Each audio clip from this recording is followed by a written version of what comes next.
Well, my friend, this is a child age of 6 মাস, 6 মাস, 6 মাসের বাচ্চা। এই যে আমাদের সামনে আছে। প্রথমে যখন হয়েছিল সেই ছবিটা বের করেন একটু। এই বাবু যখন জন্মগ্রহণ করে তখন তার অবস্থা খুব স্বাভাবিক অবস্থায় ছিল, এবং সে 9 মাস পরেই তার বাচ্চা মানে স্বাভাবিক যখন ডেলিভারি হওয়ার সময় ঠিক সেই সময় মতোই হয়েছে। তারপরও বাবুর এই অবস্থা বর্তমানে তার বিভিন্ন পরীক্ষা নিরীক্ষা করা হয়েছে অ্যালোপ্যাথিক ডাক্তারের কাছে। সে অনেক পরীক্ষা করেছে, সে কাগজপত্র এখানে সব আছে।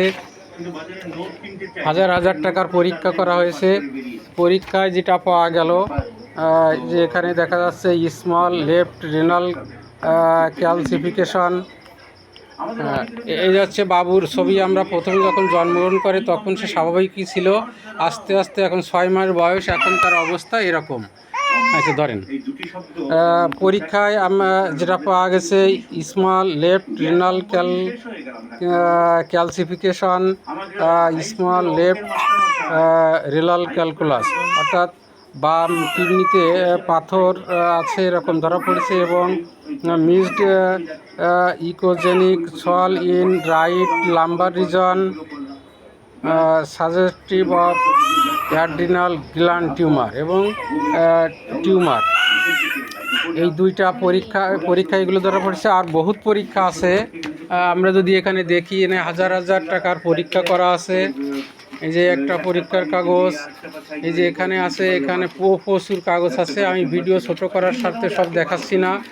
তারপরে ব্রেন সিটি স্ক্যান করা আছে, সবগুলোই দেখলাম। যে ব্রেন সিটি স্ক্যান, সমস্ত কাগজ দেখার পরে অ্যালোপ্যাথিক ডাক্তার তো কোনো ওষুধ দেয়নি দেশে।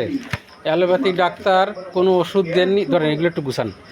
অ্যালোপ্যাথিক ডাক্তার কোনো ওষুধ দেননি। আসলে এর কোনো অ্যালোপ্যাথিক ওষুধ হয় না। ওনারা পরীক্ষা করেছেন। এখন আমরা যে হিস্ট্রি নিলাম, আমাদের দৃষ্টিতে হোমিওপ্যাথিক দৃষ্টিতে যে হিস্ট্রি নিলাম, হিস্ট্রিতে যা পালাম, এক হচ্ছে আপনারা যদি তার সে কনস্টিটিউশন দেখেন, তাহলে সে বডি যে এফ যেটা ফ্যাটি ফিয়ার ফ্লাবি যেটা আছে সেটা এখানে আছে, মানে দর্শনেই। এরপর যেটা আছে ওবেসিটি আছে, 3+ বা 4+ যাই বলেন, ওবেসিটি আছে। বাবু তো গরম সহ্য করতে পারে না। আচ্ছা, গরম যে তার লাগে কি করে বোঝেন? ফ্যান টান বন্ধ হয়ে গেলে সে কান্নাকাটি করে। আচ্ছা, বাবু তার মায়ের কোলে বসে আছে, মাও বলছে যে ফ্যান বন্ধ করলে সে কান্নাকাটি করে। আর একটা মানসিক লক্ষণ পেয়েছি, সেটা হচ্ছে সে অন্ধকারে ঘুমাতে চায় না, তাই তো? লাইট অফ করলে সে কান্নাকাটি করে। তাহলে এই দুইটা। আর একটা মার কাছ থেকে বিভিন্ন কথাবার্তা জানা গেল, সেটা হচ্ছে দোলনায় দোল খাওয়ানো যায় না। দোল খাওয়ানো যায় না, কারণ মানে দোল খাওয়াতে গেলে কী করে? ভয় পায়, কান্নাকাটি করে। সেই জন্যে দোলনা বানাইছে। তারপরে সে দোল খাওয়াতে পারছে না, এ হচ্ছে তার লক্ষণ। তাহলে সে ফিয়ার অফ ডার্কনেস, সে অন্ধকার ভীতি আছে, অন্ধকারে ঘুমায় না। আর তার ঘুম কম আছে, ইনসমনিয়া বা স্লিপলেসনেস, সে রাত্রে বেশি একটা ঘুমায় না, কান্নাকাটি করে। প্রচুর ঘাম আছে। এই হচ্ছে তার মূল তার লক্ষণগুলো হচ্ছে এই। তার পিতার তেমন কোনো রোগ পাওয়া যায়নি, মাতার তেমন কোনো রোগ পাওয়া যায়নি। আর এই হচ্ছে মূল তার আমাদের যে সিমটম। এই সিমটমের পরে আমরা চয়েস করলাম ক্যালকেরিয়া কার্ভ। এই একটি মাত্র ওষুধে সে পুরোপুরি সুস্থ হয়ে যাবে এবং আগের মতো ফিরে আসবে, এটা আমি মোটামুটি প্রায় নিশ্চিত। এ হচ্ছে বাবুর বাবা হচ্ছে এই, এবং তারা তিনজনই বাবুর আপনি কি দাদি?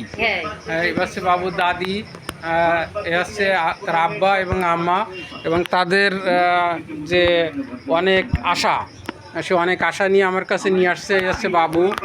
আমরা আশা করতেছি তাদের সে আশা সাকসেস হবে, এবং সাকসেস হওয়ার পরে আমি এই ভিডিও আবার দিব। আজকে একটা ভিডিও দিলাম। ধন্যবাদ সকলকে।